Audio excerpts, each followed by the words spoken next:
Last week, we started off after having deconstructed the major fundamental question of Christendom, which was the question about the relationship between the law and the gospel, or the Hebrew scriptures and the apostolic writings, the Old and New Testaments, or church in Israel. Everything that has plagued Christendom has come down to that question. We've seen this already a number of times in Paul's letters and the book of Acts.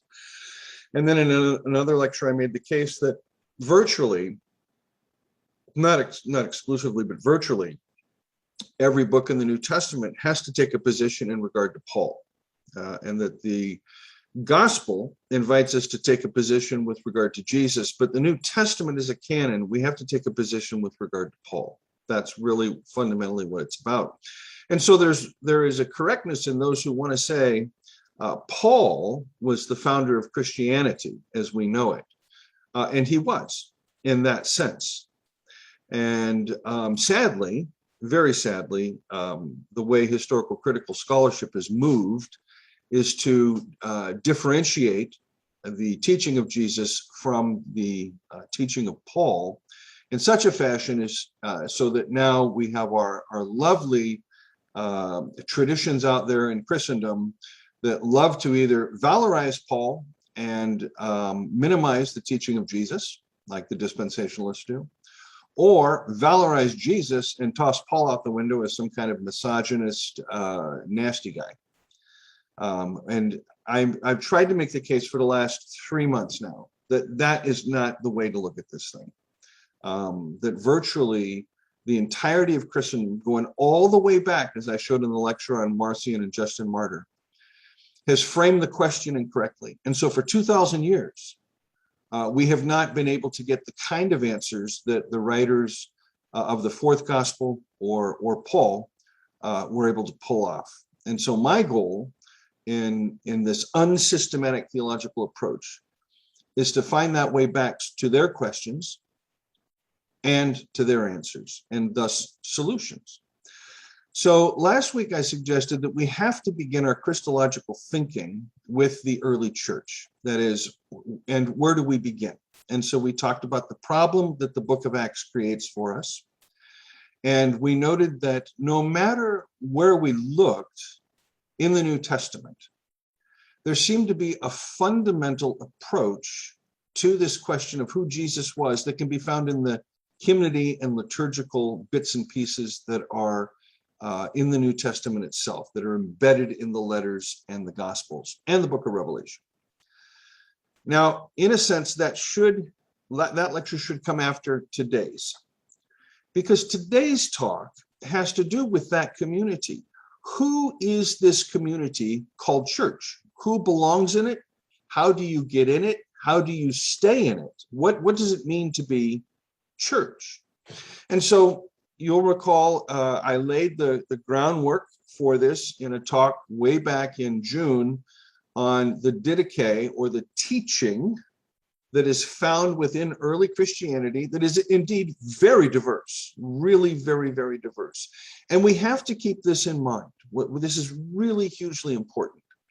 There is no such thing as Christianity, and there never has been.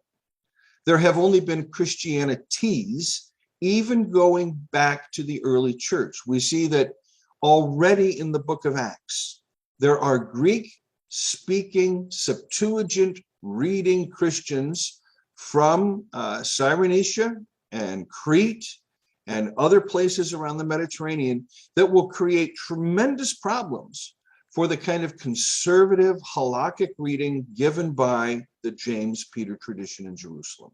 We've already seen from the get-go that the happy-clappy church could not have lasted more than 12 months before there was major problems that get encountered in Acts chapter 6, where one community of so-called Jesus followers is being ignored by the other community, which claims to have the historical followers of Jesus, the 12.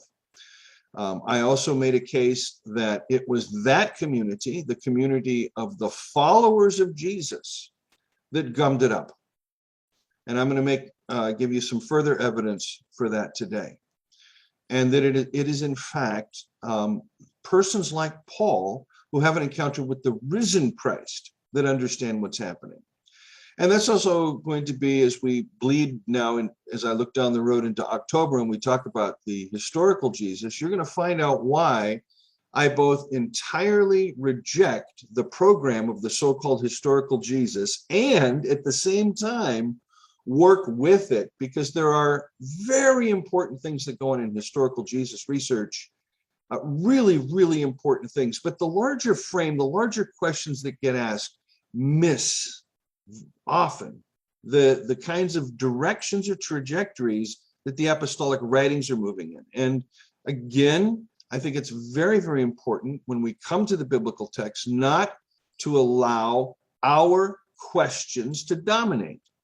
We need to ask the kinds of questions Scripture asks. Now, you might say to me, but Michael, that's kind of silly. Well, if it's silly, Karl Barth said the same thing in his 1918 epistle to the Romans, in his earlier essays going all the way back to 1917, 16 and 17, that can be found in the Word of God and Word of Man. And Barth's argument throughout his whole career is that the Bible is not an answer book. It's a book that gives us questions about us that we have to answer. Or as Dietrich Rischel said in The Logic of Theology, our task is not to make the Bible relevant to today, but to say to the modern Christian world, to the modern world, make yourself relevant to the message of Scripture. So again, this is a very topsy-turvy way of looking at things, but I've often found that when you go with the flow, with the majority, you're often going to end up in a dead end or off a cliff. So first, if you did the reading that I had asked you, you looked at Matthew's chapter 5 through 7, the Sermon on the Mount, you read the Didache in the Apostolic Fathers, you looked at the Sermon on the Plain in the latter part of Luke 6, and you looked at those sections on Romans. One of the things that, and again, this comes back to that previous lecture, so I know I'm just building a further piece on this. One of the things you'll notice is that there is a consistent element or theme in all of these. You can also find it in the Epistle to Barnabas in the early 2nd century, but it can be traced back to Judaism, and that's known as the two ways kind of thinking. There is a tractate in the Talmud called Derek Eresh. Now, Derek Eresh is, it simply means common sense, is really what it means. The kind of the wisdom of the earth, the wisdom of people, just general wisdom, common sense. Now, the Derek Eresh talks about the two ways, the way of life and the way of death. This way of life and this way of death are both given lists of virtues and vices. So the way of life is a list of virtues, the way of death is a list of vices. This is a very Jewish phenomenon. It can be found in the Dead Sea Scrolls, in the Community Rule, and in the Damascus document, as well as 1Q4MM, which is a key document for interpreting Galatians. It's found in Proverbs. It's found in the ancient Greek world in other forms, but not like you find it in Judaism, which speaks very, very clearly of an eschatological way. That is, when you end this thing called life, you'll either end up with life or you'll end up with death. But if you follow the way of life, during life, you'll have life. If you follow the way of death, during life, you'll have death, and as well as afterwards, in that Second Temple Hanukkah eschatology that we've talked about repeatedly.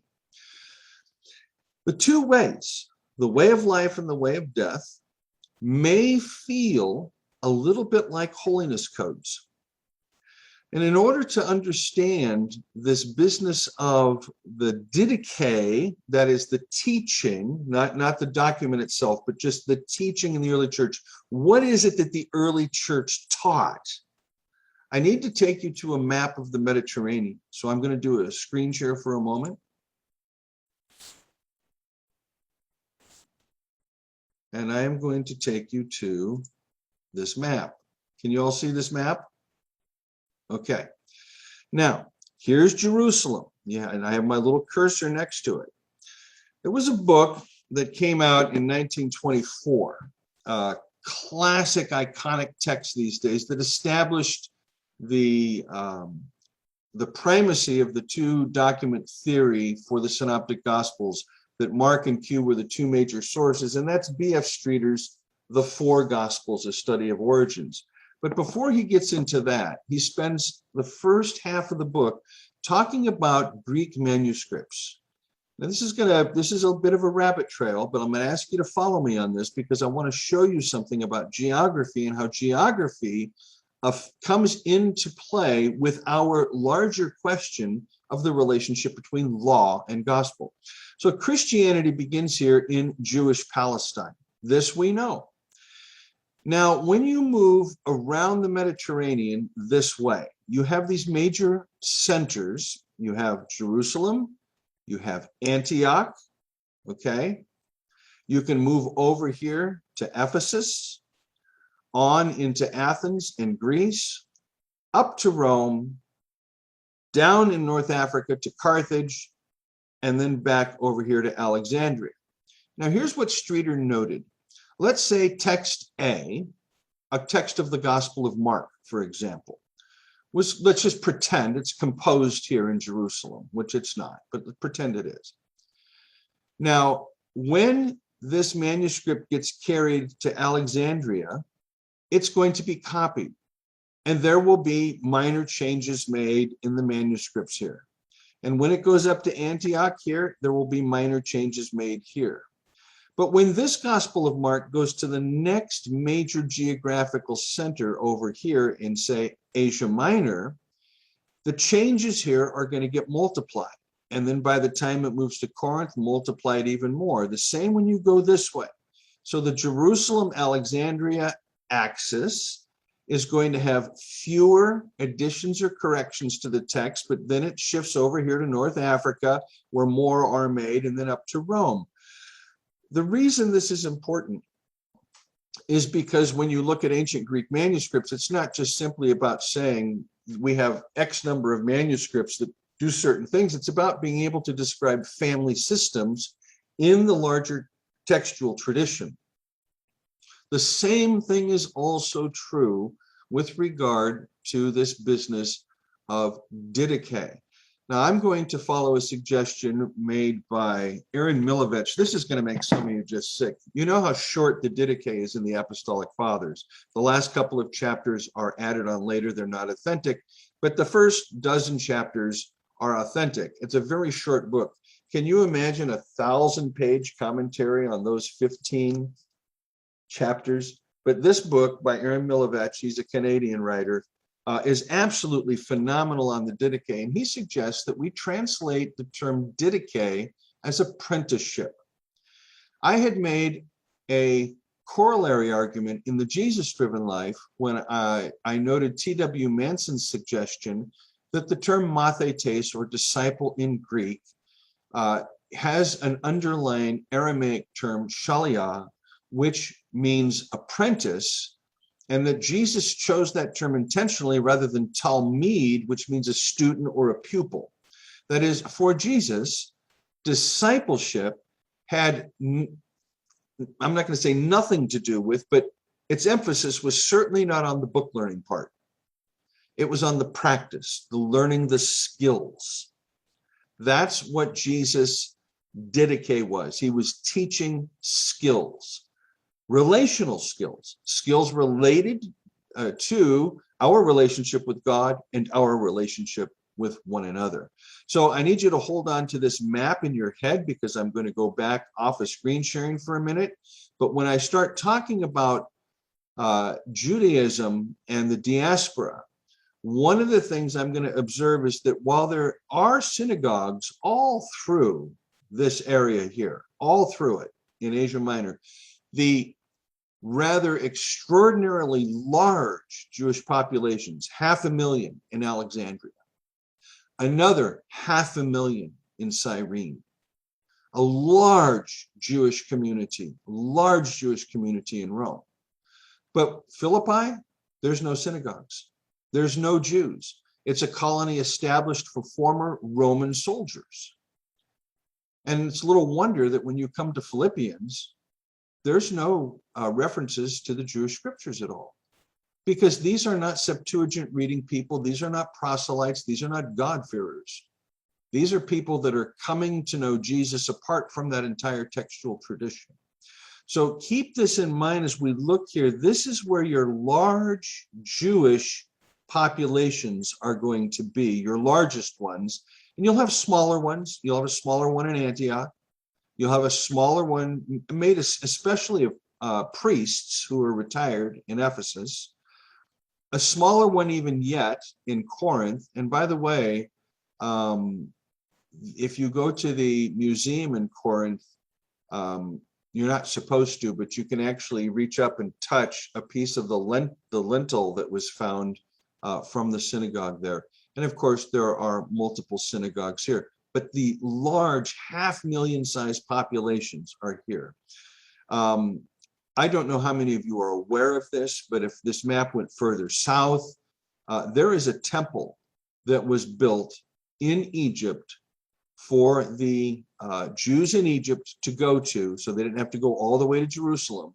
And it was sanctioned by Jerusalem as long as this temple down here sent its tithe money to Jerusalem. And so all the sacrifices and everything else went on down here at Leotopolis that went on in Jerusalem. But nobody ever seems to think that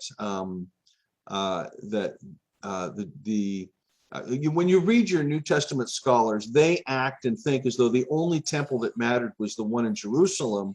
We had another one up here in Elephantine, but there are three major temple centers, and of course we know about the fourth one, which was destroyed under John Hyrcanus after the Maccabean Revolution in 157 in Samaria.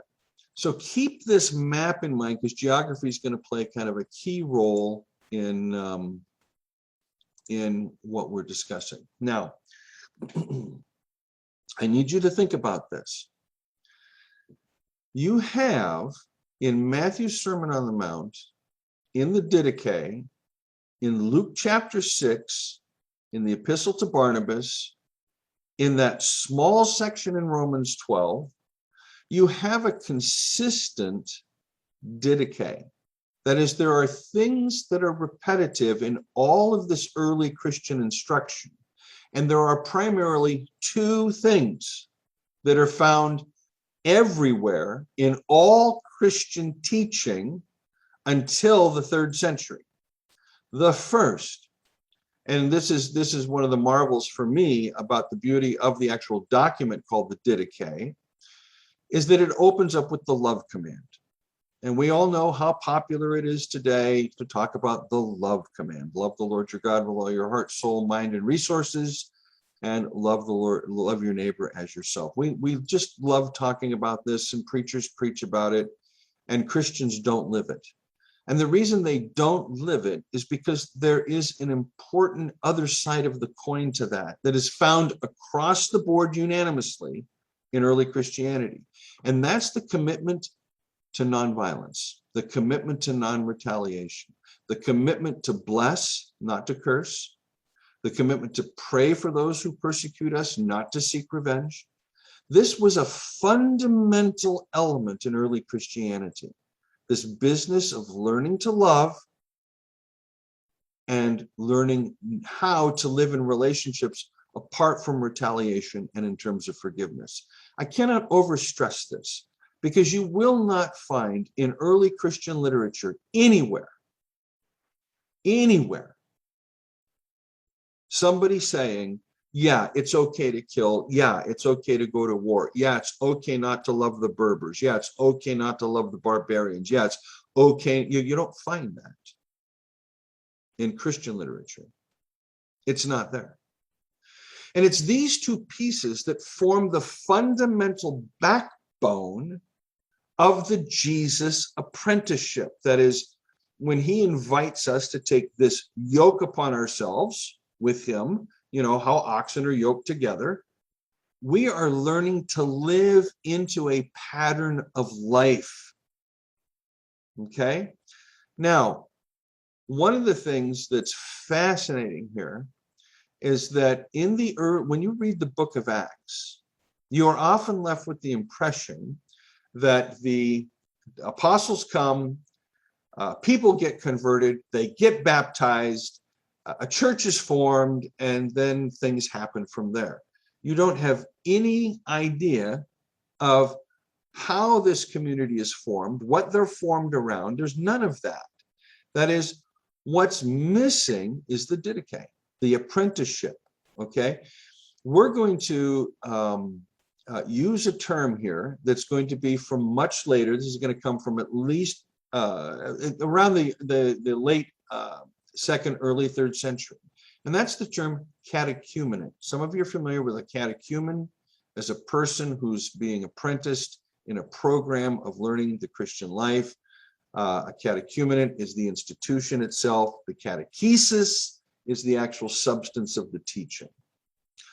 There is no institutionalized catechumenate in early Christianity until the year 180. It's in the year, around the year 180, that Pantanaeus starts the first catechetical school in the city of Alexandria. Now remember that map down below here, Alexandria, where there is a large Jewish community. It's there that the catechumenate gets established. Again, I think we have here just another small piece that demonstrates that wherever Judaism went, it taught some form of derek eresh, some form of the two ways. And so it would make sense that if we trace out the larger Jewish communities and we ask, where are the major writers and writings to be found that have this kind of catechetical structure? I want you to note the earliest one we have is Rome. Large Jewish population, Paul's letter to the Romans. Antioch, Matthew.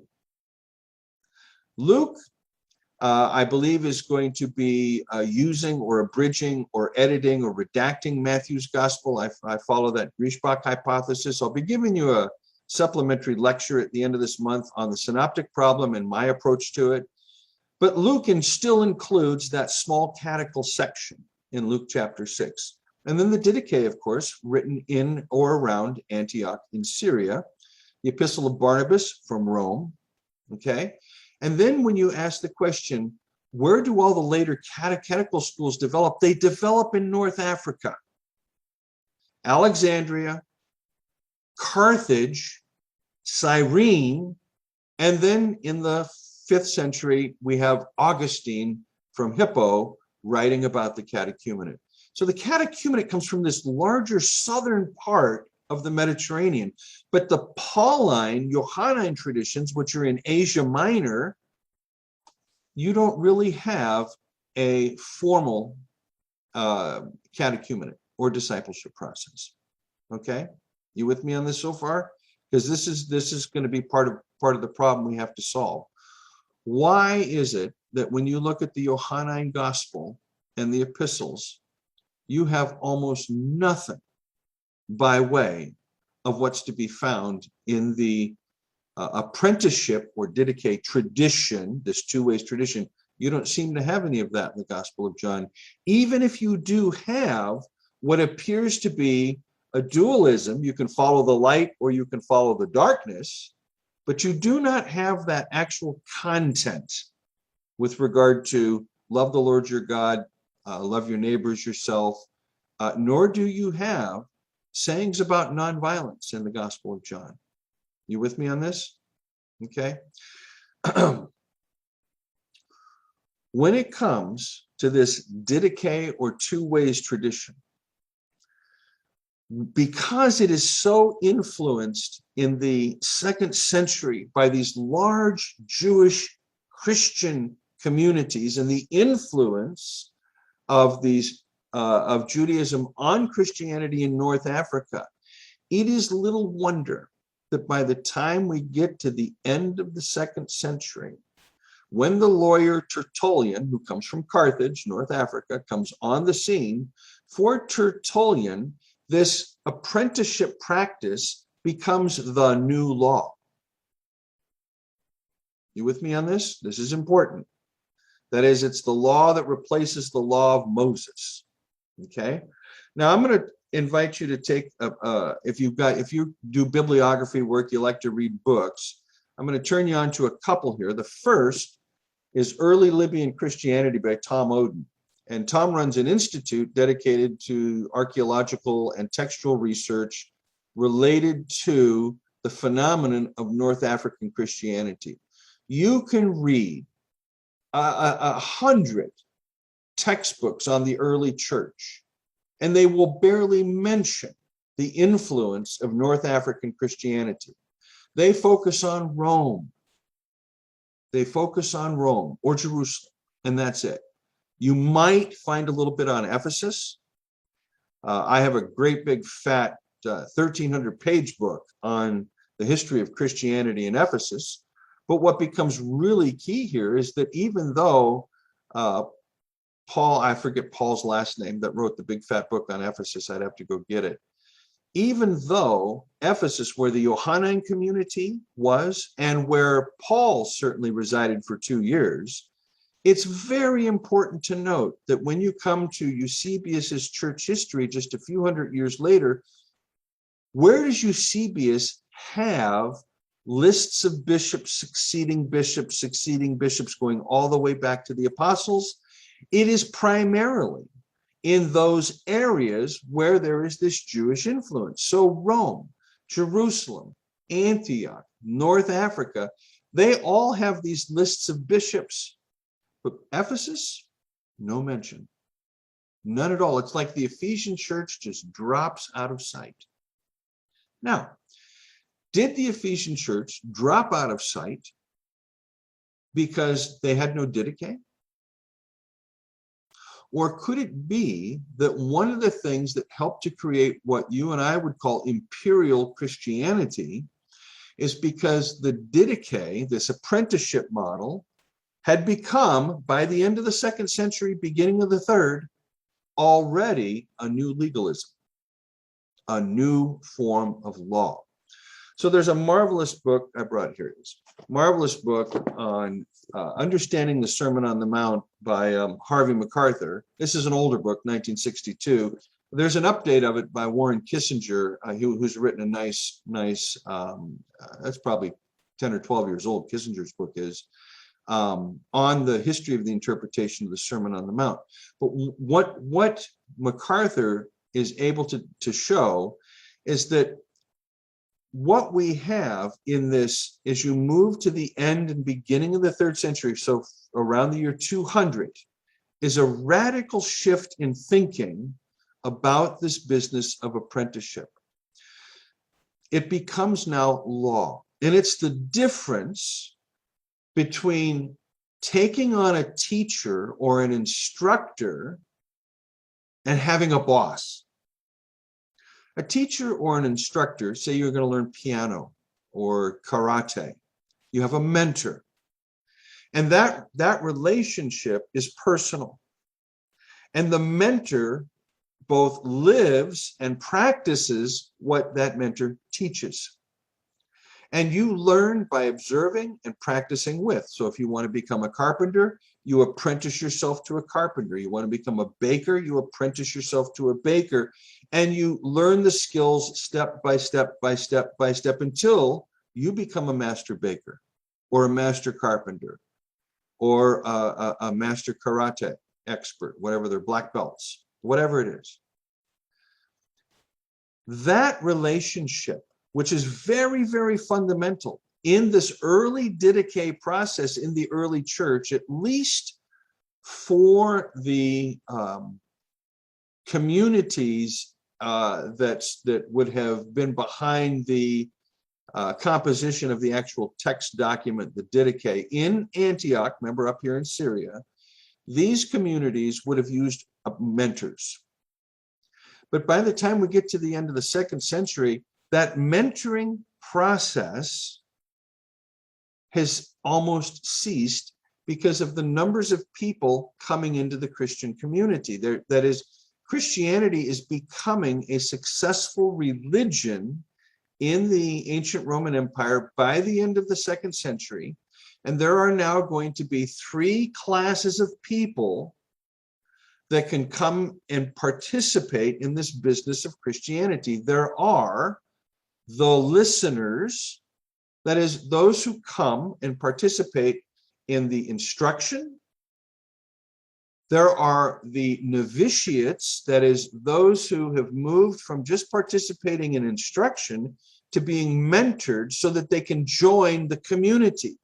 In other words, in this early Didache tradition, discipleship precedes community involvement.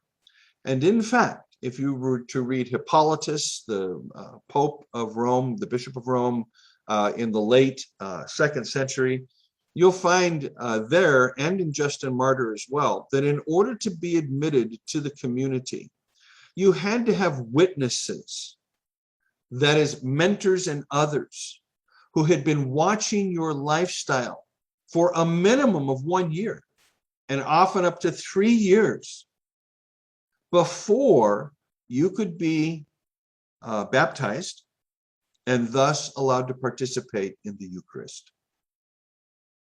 Discipleship precedes baptism. Whereas in the book of Acts, we just simply have the apostles baptizing and the Holy Spirit comes, and there's no mention of this instructional process. That does not mean it didn't exist, but it certainly did not exist until the mid-40s of the 1st century. What makes me say that? First, while it is true that I'm working on the assumption Jesus dies in the year 33. Paul is converted 18 months later in October of 34. The Thessalonian letters are written in 41.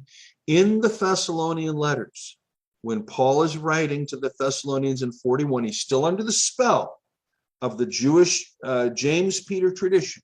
He's still thinking like a Second Temple Jew with a crazy, wild end-time eschatology where everything goes to shit and people go to heaven and people go to hell. He's still thinking in those terms. You'll notice he doesn't have any form of Didache in either of those two letters. In fact, he makes it very clear that he has some words of the Lord, and then he has some opinions. The same thing can be said for the Corinthian correspondence written in early 51. Again, there is no seeming Didache that's taught to all the different types of persons in the Corinthian community: pure Gentiles, proselytes, God-fearers, Jewish Christians. There's no Didache. What we have is this halakhic approach to things, that is, these are my legal opinions, here's where I have an answer, here's where I have a saying of Jesus, and this kind of logic. But by the time we get to Romans, which is written at the early 52, now there is this Didache, this little piece, this section there in chapters 12 and 13 that's so very, very similar to the kinds of material we find in the Sermon on the Mount, the Sermon on the Plain, the Didache, Barnabas, etc. I suspect that Paul did not have the kind of Didache, apprenticeship model that we find in these other texts. Instead, Paul had himself. And he says, follow me as I follow Christ. That is, Paul had to learn, in a sense, the hard way. He didn't have a mentor. He only had the narrative of Jesus as it was passed on to him and his own thinking about this business. He also would have had a certain number of liturgical pieces as part of his larger thought. We can see that, for example, in Philippians chapter 2, the hymn to Christ, which translates really easily back into Aramaic. It could come from the Jerusalem church tradition, not saying it did, but it could. But we don't have this Didache stuff until we get to one of Paul's last letters, where he is dealing with the problem of the relationship between Jews and Gentiles in Rome. And so he's going to quote this Didache tradition as part of that ethical section. Now, again, what are those themes? Love and non-retaliation. Still there. They're there. That doesn't mean Paul didn't teach this across the board to all of his churches. I'm not saying that. What I'm saying is it appears that for Paul, there's not a formal Didache tradition that is an apprenticeship tradition like you have in the communities that are far more influenced by the James Peter Jerusalem church tradition. Okay? So when you come back to our map, what's key here is to note that we have the two trajectories we've talked about over and over and over again in these talks, now being played out on this geographic piece here. That geography becomes really important as we move into the 2nd century. Now, just a bit of fun. If you go do research on this business of the catechumenate in the early church, you're going to find that there's not a lot of literature. In fact, there's only one history of the catechumenate that's been written in the early church.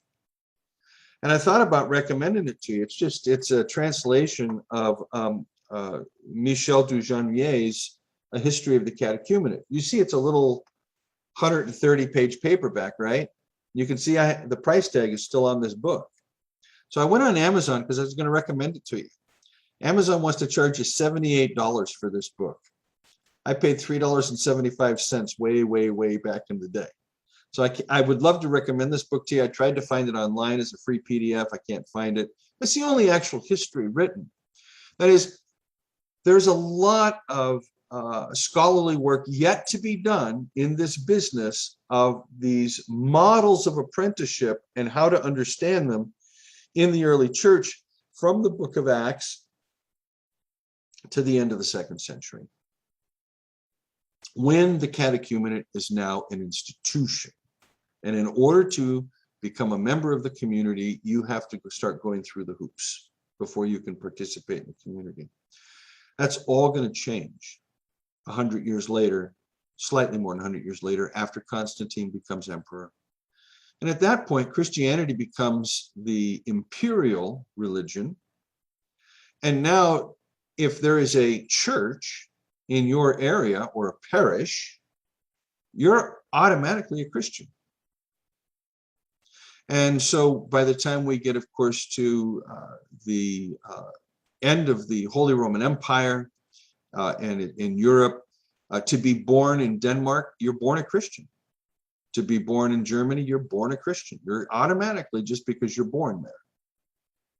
And we have completely lost touch with anything to do with Didache or apprenticeship at that point. You're just automatically a Christian.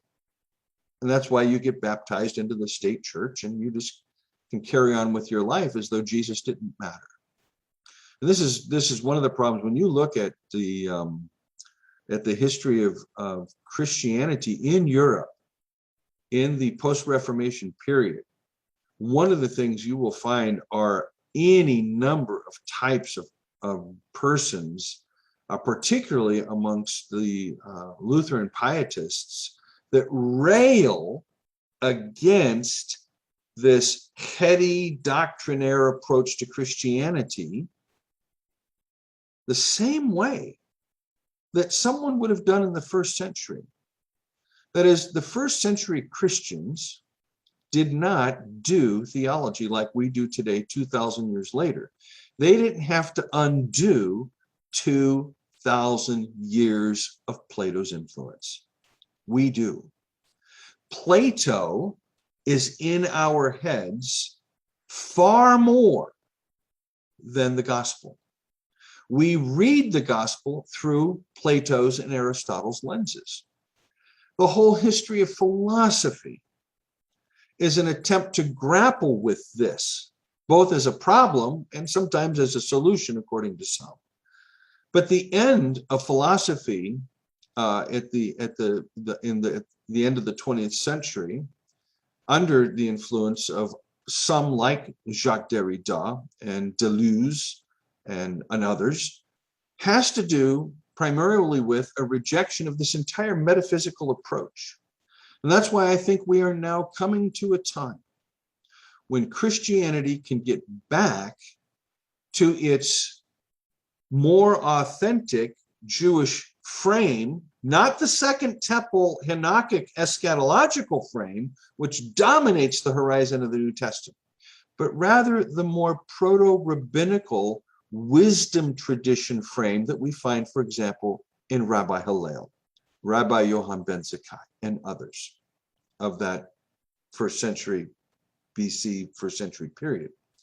So that's why if you look down the road, one of the lectures down the road is going to be swapping out Plato for Hillel and learning to think through this whole business of the Christian tradition apart from all the metaphysics. How can Jesus be both God and man? How can he be 100% man? How can he be the Logos and a human? Did he have two wills or one will? How many, did he have one soul or two souls? Did he have the mind of God and a human body like the heretic Apollinaris suggested? Or was he just simply a human being that was adopted by God because he was really that good, as the early Jewish Christian Ebionites would say? We can dispense with an awful lot of this language and the problems created by that language by simply swapping out Plato and placing Hillel right there. And what's perhaps even more important here, and again, this is for down the road, Hillel's influence on Jesus, I think, is really quite profound. Hillel would have been dead just before Jesus would have been born. But his influence on Jesus, I think, is probably the strongest of any historical figure that we know, even though he's passed on. Well, like Girard would be for some of you. Very strong influence, even though he's dead. Okay.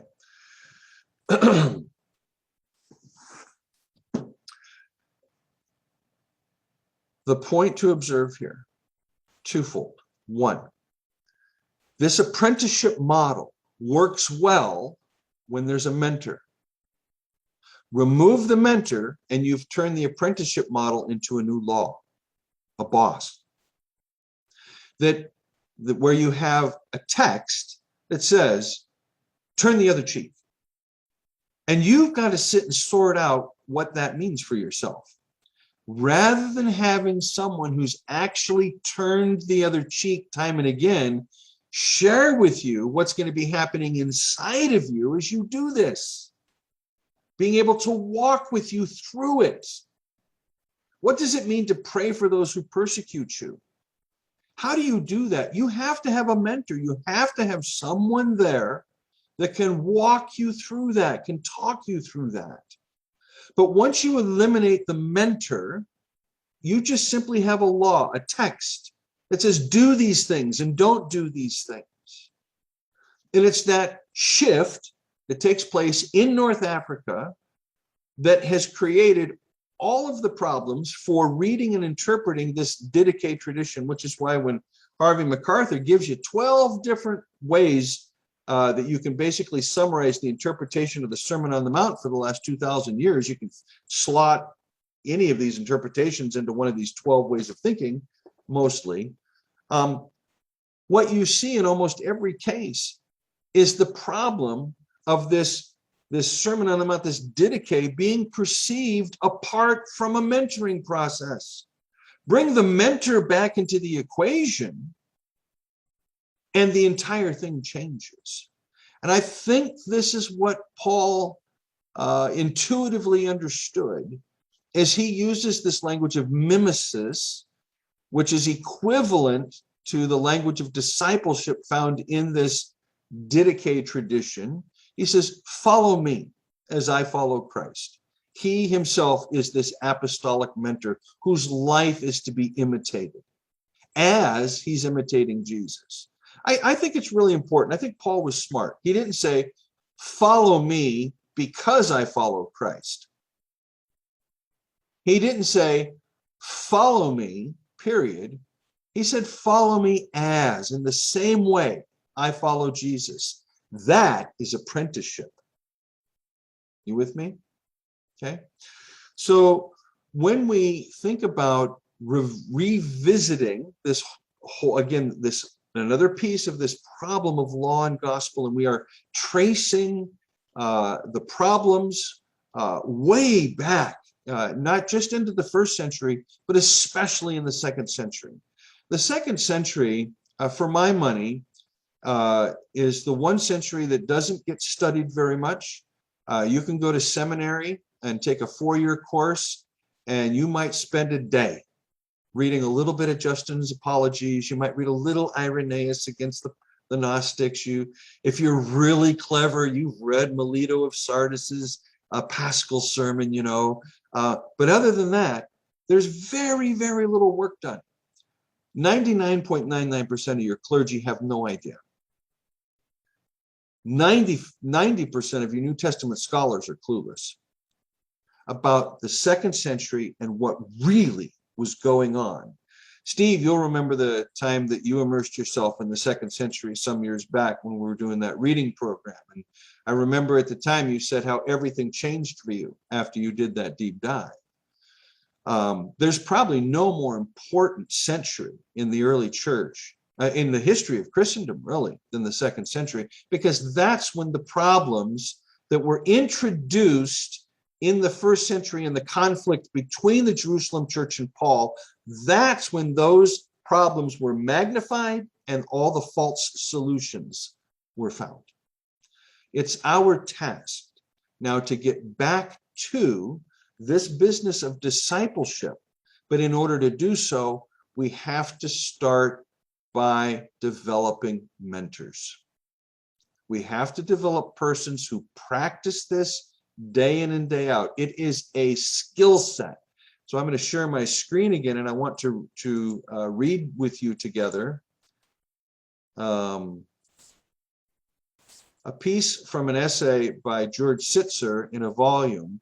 He's talking about one of the reasons that Christianity had a major success that is virtually ignored in the books, is this business of a catechumenate. And he notes here, considering the cultural climate, nothing short of a rigorous training program would have worked. The catechumenate functioned much like a total immersion program in language study. Such a program becomes almost necessary with languages that are farthest removed and hardest to learn. It's one thing to learn a familiar dialect, which requires little more than casual exposure and practice because the difference is too slight to require much more. It's another thing to learn what seems like a completely alien language, like Hungarian. A student must cross the bridge, leaving behind one linguistic world to enter another alien one.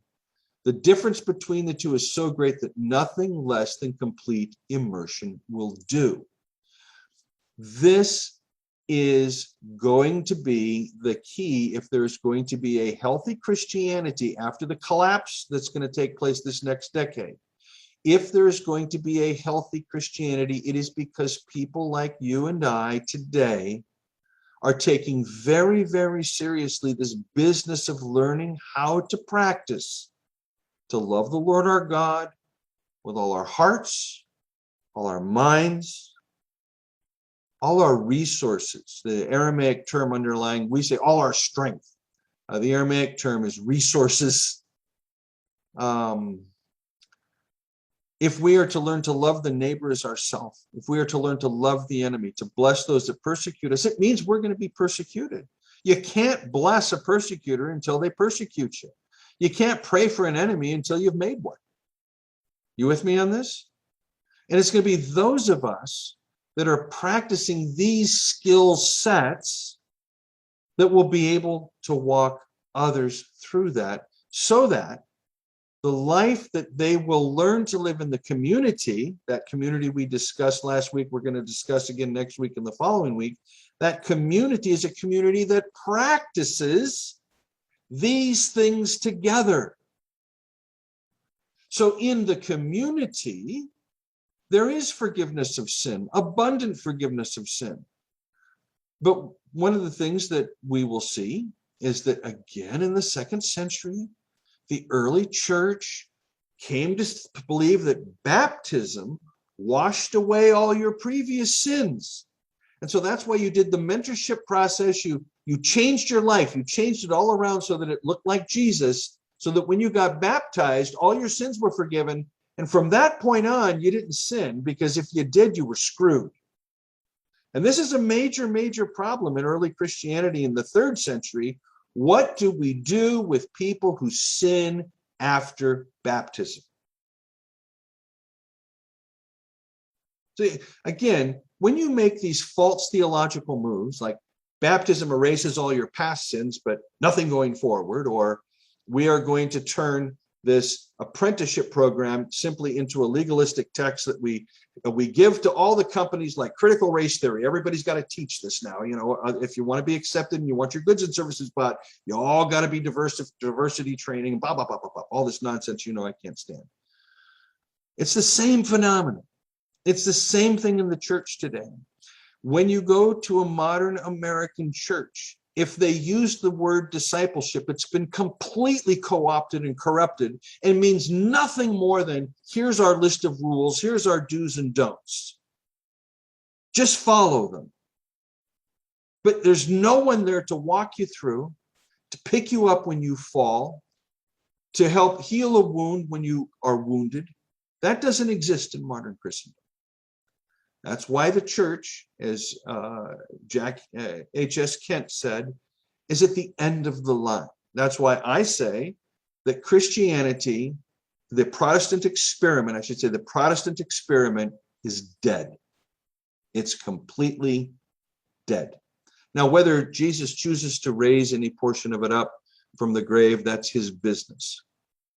But for my money, and personally, I don't say just the Protestant tradition. I say the whole of Christendom, Orthodoxy, Catholicism, Protestantism, and all of its sectarian forms, Anabaptism, the whole thing, the whole Christian project is a rotting corpse here at the beginning of the 21st century. But that doesn't mean that the gospel still isn't being taught, lived, preached, because the Spirit will always do the best work possible, even with a rotting corpse in a tomb.